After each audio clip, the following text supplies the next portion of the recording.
जाए। शादी ब्याह में दौलत बढ़ाने के लिए दूसरों से मुतालबा करने वाला मुतालबा जहेज हराम है, और हराम करने लेने वाला देने वाला दोनों मुजरिम है।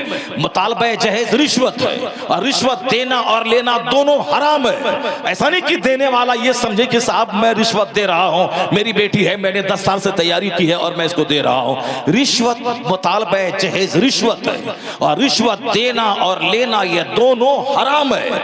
ये हराम कारोबार चल रहा है। साहब तुम्हारे पास पैसा है, तुमने एक कार दे दी, तुमने बुलेट दे दिया, लेकिन जिस गरीबों के पास पैसे नहीं है वो क्या देगा, वो क्या बेच के देगा। तुम्हारे पास जमीन है, बाप की थी, तुमने जमीन बेच के दे दिया, लेकिन तुम क्या बेच के देगा, तेरी औलाद क्या बेच के देगी।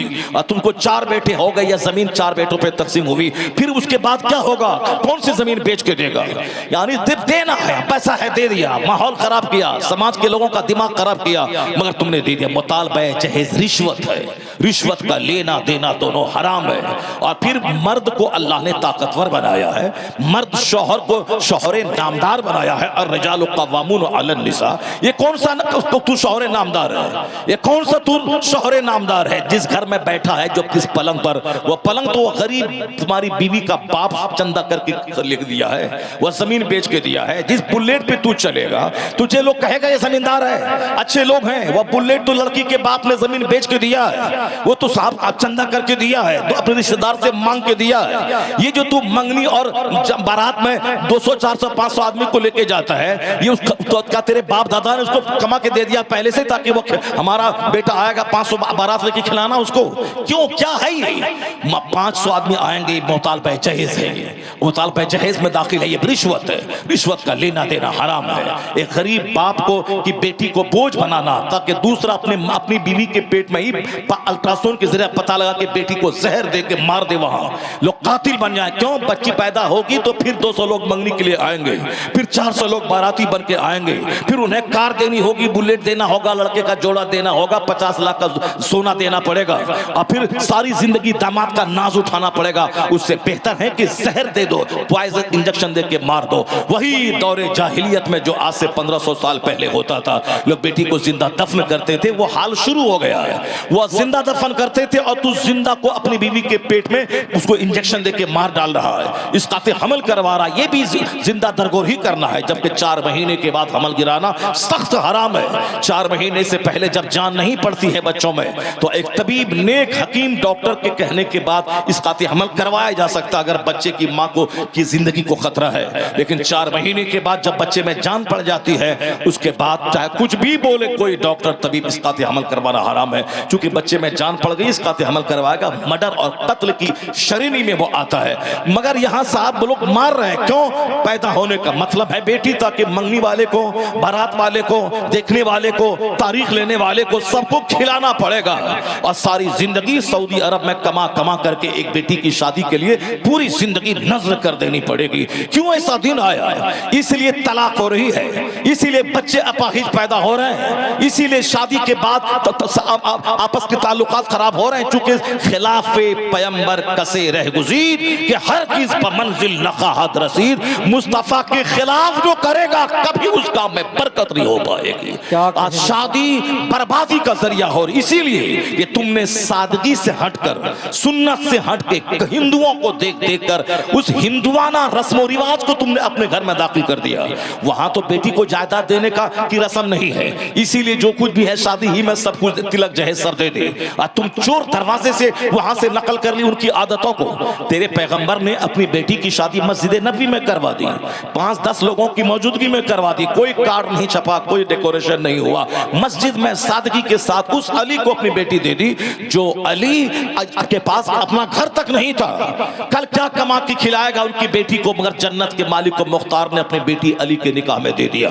और फिर आज यहाँ लड़का ढूंढा जाता है कि लड़का कारोबारी मिले, चाहे उसकी बेटी की उम्र 50 साल क्यों ना हो जाए। जवान हुई थी 18 साल में, शादी हो रही 38 साल में, या 20-20 साल जो जवानी के आलम में घर में, हॉस्टल में, कोचिंग सेंटर पे गुजार रही है। कभी ये बाप पता लगाया कि किस तरह के हाल गुजर रहे हैं, कहाँ क्या हो रहा है, चोर दरवाजे से क्या क्या कुछ हो रहा है, कुछ नहीं। बच्ची हमारी गुड़िया 16 साल की है, लड़का मिलेगा नौकरी वाला, ताकि मेरी बेटी आराम से खाएगी पिएगी, तब शादी करेंगे, समाज सेना से भर गया। इस काते हमल के खतरनाक वारदात से समाज भर गया। मुस्तफा के खिलाफ चलने वाला बोलता है मेरा बच्चा डकैत हो गया, मेरा बच्चा चोर हो गया, मेरा बच्चा साहब गलंडर हो गया। क्यों नहीं होगा? जब माँ थी फातिमा और बाप था अली और निकाह हुआ मस्जिद नबवी में, तब उसको का बच्चा हसन और हुसैन पैदा हुआ। और जब बाप हो गुटखाखोर, बाप हो हरामखोर और माँ हो 10 मर्दों की गोद में झूलने वाली, 10 मर्दों से मुंह मिलाने वाली, हाथ मारने वाली, तो उसका बच्चा अगर गुंडा हो, चोर हो, डकैत हो, ये उसका अपना कसूर है। क्योंकि दुनिया में दस्तूर नहीं है कि आम का पेड़ है वहां से सेब निकल जाए, मैं लगाऊं गेहूं की फसल वहां से बासमती धान निकल जाए, ऐसा नहीं होता है। आम के पेड़ में आम, कटहल के पेड़ में कटहल, धान के खेत से धान, गेहूं के पौधे से गेहूं, ये कुदरत का कानून है। उस कानून के तहत जैसी माँ वैसा बच्चा, जैसा बाप वैसा बच्चा, जैसी शादी की तकरीब वैसे बच्चों पे असर। बाप हो सैयद गयासुद्दीन जैसा साहिब और माँ हो सैयदा उम्मुल खैर माहनूर जैसी, और रात भर मुसल्ले पे बैठने वाली, और हमला हूं तो पेट से कलमा की आवाज सुनने वाली, तब उसी का बच्चा 90 लाख काफिरों को कलमा पढ़ा के मोमिन बनाने वाला पैदा होता है। सुभान अल्लाह। नारे तकबीर, नारे रिसालत, मजहबे इस्लाम, मसलके आला हजरत, मदरसा तालीमुल कुरान। ऐसा नहीं है कि अल्लाह नहीं है, अल्लाह है, अल्लाह है, इस्लाम हक है, कुरान हक है। जो कुछ भी तेरे आलिम समझाते हैं, समझाने वाले के ऐब को मत देख। शैतान यही चाहता है कि वो अच्छी बातें हो रही हैं उसका असर जाहिल करने के लिए उनके डिमेरिट को तेरे सामने लाके दे दे, ताकि आलिम का वजन घट जाए, फिर उनकी कीमती बातों का वजन भी घट जाए। लड़का ऐसे जैकेट कहाँ जा रहा है, कहाँ जा रहे हो, बात अच्छी नहीं लग रही है, जाओ जाओ पेशाब लगा जल्दी करके आ जाओ, जाओ जल्दी करके आओ, पेशाब करके आ जाओ। इसे हम बोलते हैं बार बार कि हम अल्हम्दुलिल्लाह गुटखा नहीं खाते, बीड़ी भी नहीं पीते, सिगरेट भी नहीं पीते, पान भी नहीं खाते, इसीलिए 5-5 घंटे तकरीर करते हैं। सुभान अल्लाह। जो खाएगा चबड़ चबड़ करेगा उसको उगलदान चाहिए उसको। आजकल स्टेज पे उगलदान चल रहा है, ये तो रामपुर का ज़बरदस्त स्टेज है माशाल्लाह, उगलदान नज़र नहीं आ रहा है, सारे उलमा करम हफ़ाज़ करम माशाल्लाह सब खूबसूरत नज़र आ रहा है। मगर बिहार में, उत्तर प्रदेश के बहुत सारे खतीब लोग जाते हैं वहाँ पे, और शायर लोग सब जाते हैं, सब पूरा इतना पहले फ़ोन करता है 100 पान लगा के रखना होगा, 100 पान बताइए, 100 पान लगा के रखना, स्टेज पे पान खाना, गुटखा खाना, और जल्दी जल्दी पेशाब लगेगा, गुर्दा मसाना कमज़ोर हो जाएगा। Simple living is best living. Simple रहिए, सादी रोटी दाल वो 50 करोड़ की बिरयानी और कबाब से बेहतर है। अगर डेली बिरयानी खाएगा तो फिर डॉक्टर के पास जाना पड़ेगा और बाथरूम में जोर लगा के लेटिन करना पड़ेगा, फिर बवासीर की बीमारी हो जाएगी। जाहिर सी बात है, जो हमेशा चर्बीदार खाना खाएगा उसको लेटिन नहीं होगा। उसको जो सादी रोटी नमक के साथ खा लेगा उसको कोई दवाई की ज़रूरत नहीं, ना मुंह से गैस निकलेगी। आजकल तो हर आदमी मुंह से ही गैस निकालता है। एक आदमी के बगल में बैठ के नमाज पढ़ रहे थे तो नमाज में 50 बार वो गैस फौरन गया, ऐसे से करता। तो क्या बताइए, अब जाहिर सी बात है, बूढ़ा भी बूढ़ा नहीं समझ रहा अपने आप को। बुढ़ापे में 2 रोटी खाना चाहिए, मगर वो भी 4 रोटी खाता है जवान की तरह। कम खाए तो ये गैस नहीं निकलेगी, मगर वो भी समझता नहीं कि हम बूढ़ा हो गए हैं। और 18 साल का ही समझता है अपने आप को, दाढ़ी के बाल सफ़ेद हो गए। अब खाना सामने आया, खीर, मलाई, कोफ्ता, कीमा, पूरा डोला दिया 18 साल के जवान की तरह। उसके बाद जब गैस बनने लगी, अब ठीक क्या अब डाइजिन लाओ तो ये लाओ, वो लूज मोशन हुआ तो बाथरूम दौड़ के जाओ। जब यहाँ तो हवस है, हवस नजर की भूख है, ये भी कुछ में छोड़ना नहीं है। उसके बाद 5 दिन तक रोना है, कभी यहाँ वोमिटिंग करके रोना है, कभी लेटरिन रूम में लूज मोशन करके रोना है।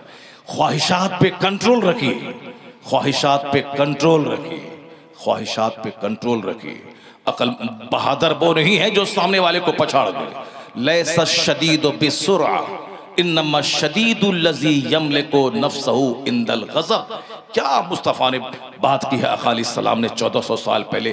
पर्सनैलिटी बिल्डिंग मैं वही आज तकरीर करने वाला हूँ कि शख्सियत साजी, पर्सनैलिटी कैसे बनेगी और हम एक अच्छा कामयाब इंसान कैसे बनेंगे। कुरान शरीफ और हदीस में जो नुस्खे बयान किए गए हैं उसी में से चंद नुस्खे आप तक पहुंचाने की मैं कोशिश करूंगा आज की। पर्सनैलिटी कैसे बनेगी। लोग रविशंकर को सुन रहे हैं ताकि मेरी पर्सनैलिटी अच्छी हो, लोग मुरारी बापू को सुन रहे हैं मुसलमानों का बच्चा था कि मेरी पर्सनालिटी अच्छी हो। मेरी बात सुन, गौर से सुनो जो हम बोल रहे हैं, आपस में लड़ेगा नहीं, तुम्हारा काम ही लड़ना है, तुम्हें बच्चा आदमी है, मगर सुनो मेरी बात गौर से। उसको वो सब क्या बोल रहा है कौन, उधर मत ध्यान दो, इधर ध्यान दो, बस जोर से बोलो सुभान अल्लाह, हाथ उठा के बोलो ला इलाहा इल्लल्लाह। तकरीर सुनिए नहीं सुनिए, सुनिए ना, 10 आयत कुरान शरीफ की और 10 हदीस 20, अगर टाइम मिला तो, अगर टाइम नहीं मिला एक ही बात में 2 घंटा हो गया, 1 बजे ख़त्म भी करना है, 1 बजे ख़त्म भी करना है, चूँकि आदेशी है वो अतहर बहुत मेहनती फ़ाल, अल्लाह करे उसको अल्लाह ताला उसको आईएएस ऑफिसर बना दे, समाज सेवी और स्कूल कॉलेज में नेताओं से बड़े अच्छे ताल्लुकात हैं। वो हमको फ़ोन करता है, जाहिल लोग तो जो करता है, पढ़ा लिखा लड़का, पोस्ट ग्रेजुएशन किया उन्होंने, उसके बाद समाज का सेवा, समाजी सेवी है और बहुत बड़े अच्छे बड़े बड़े लीडर से ताल्लुकात उसके हैं। उसने आज से 1 साल पहले फ़ोन किया हमको कि हज़रत आपकी तकरीर से बड़ा मोटिवेशन मिलता है, हौसला मिलता है, प्रेरणा मिलती है, वरना सब दिल तोड़ने वाली बातें, नष्ट करने वाली मतलब करते ही रहते, मगर आप हिम्मत, हौसला, स्ट्रगल, जद्दोजहद, मेहनत करो, पढ़ो लिखो। दुनिया में कामयाब रहना है तो मेहनत करना होगा, और जन्नत जाना है तो भी मेहनत करना पड़ेगा। दुनिया में कामयाबी हासिल करने के लिए दुकान, खेत, खलियान, स्कूल, कॉलेज जाना होगा, और जन्नत जाने के लिए 5 टाइम मस्जिद जाना होगा। और दुनिया में मेहनत किए बगैर कामयाबी नहीं मिलेगी। हरिजन का बेटा पढ़ेगा 18 घंटा तो डीएम बनेगा, और मुसलमान का बच्चा घूमेगा दुकान में, दूसरों को मुंह देखेगा तो फिर वह दिन भर घुमक्कड़ ही बनेगा, सारी जिंदगी दूसरों के सामने हाथ फैला के 2 पैसा की भीख मांगेगा। बेटी की शादी है, चंदा दीजिए, मस्जिद में इमाम साहब ऐलान करवा दिए मेरी बेटी की शादी है, ऐलान करवा दीजिए। क्यों चंदा करके बाराती को खिलाता है? हुजूर की सुन्नत को आम करो कि मस्जिद में शादी होगी, विदाउट डेकोरेशन शादी होगी, 10 आदमी के बीच में शादी होगी, और सिंपल शादी, बाबरकत शादी होगी। अगर ऐसा हो गया, अरबपति भी मस्जिद में मुस्तफ़ा की सुन्नत पर अमल करते हुए शादी मस्जिद में करे तो शादी के 50 करोड़ बचेंगे, 50 मदरसे कायम हो जाएंगे और स्कूल कायम होंगे। इस तरह से हमारे समाज में जो जहालत है, उनकी वजह से जहालत का खात्मा हो जाएगा। न मेरे पास अच्छे कॉलेज हैं, न बेटियों के लिए, न बेटों के लिए, न हमारे बच्चे जीनियस। जो मालदारों का बेटा तो सिर्फ वो घुमक्कड़ है, गरीब का बेटा जो मेहनती है, जो डीएम बन सकता है, उसको पढ़ाने वाला कोई नहीं। इन क्रीम लोगों को खोज के उसके लिए कोचिंग सेंटर का इंतजाम करके डीएम बनाना होगा। अगर तुम्हारे लोग जज बनेंगे, बैरिस्टर बनेंगे, डीएम बनेंगे, तो फिर जो लोग तमन्ना करते हैं कि मिटा देंगे, नहीं मिटा पाएंगे। इसलिए नहीं मिटा पाएंगे कि जज की कुर्सी पे मेरा आदमी रहेगा, वो गलत फैसला नहीं सुनाएगा। डॉक्टर मेरे लोग रहेंगे, बीमार पड़ोगे इलाज वो कराएगा। वरना अगर दुश्मन इस्लाम रहा तो पॉइजनस इंजेक्शन डाल के और तुम्हें मार देगा। तुम उनके पास जाओगे इलाज कराने के लिए, वो जहरीला इंजेक्शन देके मार देगा। इसलिए तेरे बच्चों को डॉक्टर बनना है, इंजीनियर बनना है, प्रोफेसर बनना है। शक्तिशाली बनने के लिए नॉलेज से बढ़ के कोई चीज नहीं है। मुसलमान आज कमजोर है, इस कमजोरी का इलाज बकवास नहीं है, नेतागिरी नहीं है, झोला ढोना नहीं है। इसका एक ही इलाज है कि बच्चे को पढ़ा लिखा के सशक्त बना देना है। सुभान अल्लाह। और वो छोटा इल्म नहीं, क ख ग वाला ABCD वाला इल्म नहीं, गहरा इल्म, डेप्थ ऑफ नॉलेज, नॉलेज की गहराई।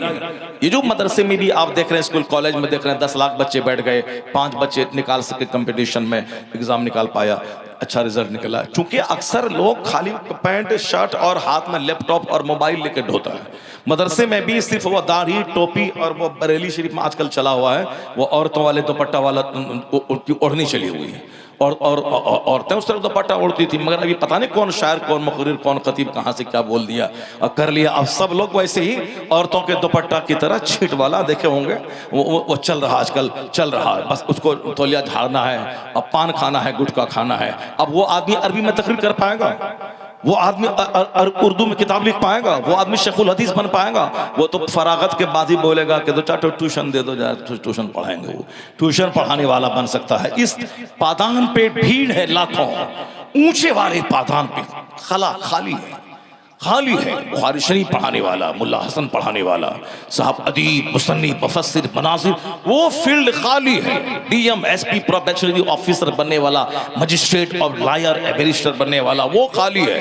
मैट्रिक पास क ख ग घ ABCD अलीफ बात तासा वाला, ये ज्यादा है। कुरान पाक रट लिया, जैसे तैसे दस्तार लपेट लिया, हाफिजी बन गए, एक टाइटल लग गया। उनको बोला मेहराब पे बैठो और कुरान सुनाओ, वो बगलें झांकेगा नहीं, अभी दौर करना है 3 बार। जब तुम 5 साल पढ़ा तो अब दौर क्या मान है, कौन चीज का, किस चीज का दौर है, किस चीज का दौर है, क्या है ये दौर? तुम पढ़ा, तुम रटा है तो फिर उसका आमुख्ता क्यों नहीं पढ़ा?